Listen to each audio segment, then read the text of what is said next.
Hello, everybody. My name is Language Krishna from SMP Degree 226 from class 7.1. And today I'll be reading the story of Why Flies Buzz. This is a traditional story from Africa, retold by Brenda Parks and illustrated by Kim Robert Smith. One day, a husband and wife went into the bush to look for food. Before long, they found many clusters of ripe coconuts. "Climb up there," said the wife. "I shall catch the coconuts as you throw them down." Soon, the man had reached the coconuts. But before he could cut any of them free, a fly began to tickle his face. "Buzz, buzz," it said. "Get out of my tree." The man tried to brush the fly away, but as he did so, he dropped his knife. "Wife, watch out," he called. "My knife is falling." Quickly, his wife jumped aside, standing right on the tail of a sleeping snake. The snake woke with a fright and slithered up the nearest tree, up to where a monkey was sitting with a juicy mango in his paws. The monkey took one look at the snake and threw the mango in the air. A moment later, it landed, splosh, on the head of a resting rhinoceros. Thinking that he was being attacked by hunters, the rhinoceros staggered to his feet and went crashing madly through the bush. As he ran, his horn caught in a flowering creeper, which he dragged through a bushfowl's nest, breaking all her eggs. "Crack, crack," squawked the poor bushfowl. "You've broken all my precious eggs. All broken, all broken, all broken." Spreading her wings over her ruined nest, the bushfowl slumped dejectedly.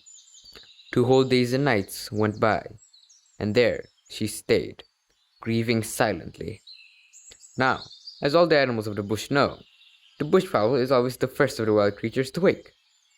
When the sun hears her raucous cries each morning, he too rises from his bed, and a new day begins. However, since the bushfowl has fallen silent, the sky had remained dark, and the other animals grew frightened. Perhaps the sun would never rise again. Perhaps it would be dark for the rest of the time. Finally, they called to the Great Spirit. "Oh, Great Spirit, why does the bushfowl not wake the sun?" From afar, the Great Spirit replied, "Gather together, and we shall find the cause of the darkness." Great and small, the animals came, and when they were all seated, the Great Spirit spoke again. "Bushfowl, why do you not wake the sun?"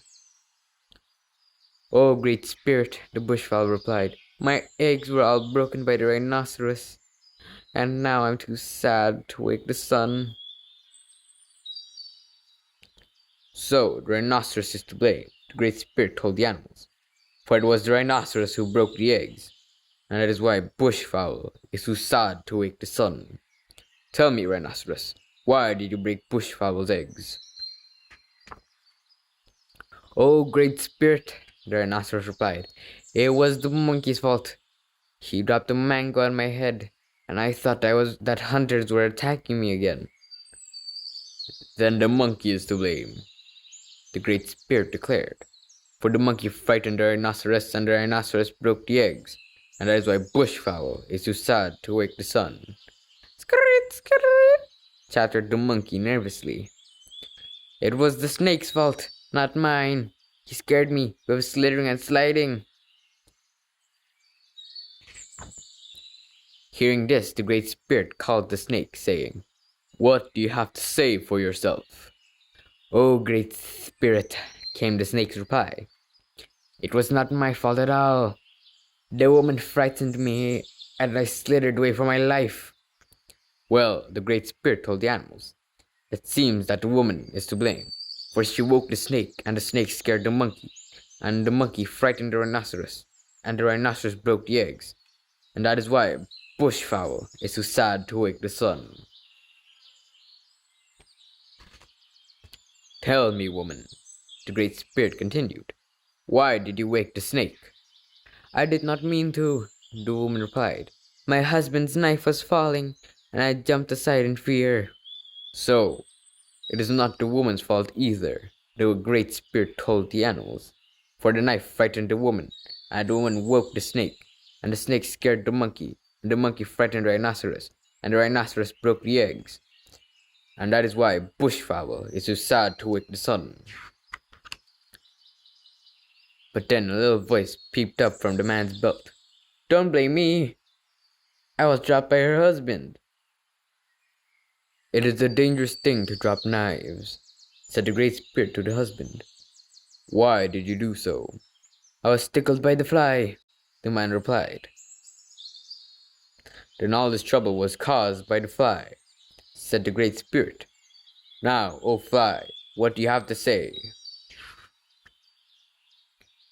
But the fly refused to give any explanation. Instead, he buzzed around and around, and only would say, Buzz, buzz. The Great Spirit repeated his question. Again, the fly would only say, Buzz, buzz. The Great Spirit grew angry. Very well, he thundered. If all you wish to do is buzz, then so it shall be for the rest of your days. Hearing this, the fly opened his mouth to protest, but no words would come. Then the Great Spirit spoke gently to the bushfowl. Now, you know that the rhinoceros did not mean to break your eggs. Although you're still sad, will you call again to wake the sun? The bushfowl gave her promise. As for the fly, you can still hear him and his brothers and sisters all around the world saying nothing but buzz, buzz, buzz. Thank you all for listening to me, and goodbye.